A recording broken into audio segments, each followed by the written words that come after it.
That's the edge. I think the significant find is the site itself and the big building that's on it. We have satellite photographs. We're lucky to have those. When I worked here before in the 70s and 80s, you couldn't get satellite photos. So we have some idea of what we've got, which is a very large, got to be a public building. And this is going to be particularly interesting because although such buildings have been excavated in the past, it was a long time ago and not excavated using modern techniques. So that's what's interesting. And so we're starting to uncover this bit by bit, and we're just beginning to understand what it looks like, and the next thing we want to do is to understand how it works.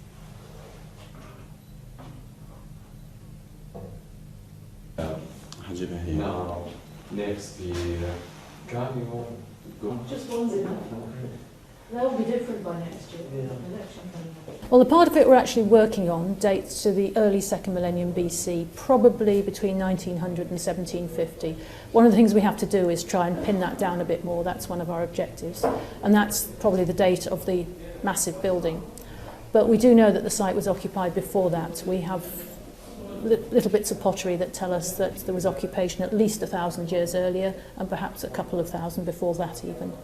But those parts will probably have been quite substantially disturbed by the later occupation. So it's probably the later occupation that's going to tell us most of what we want to know.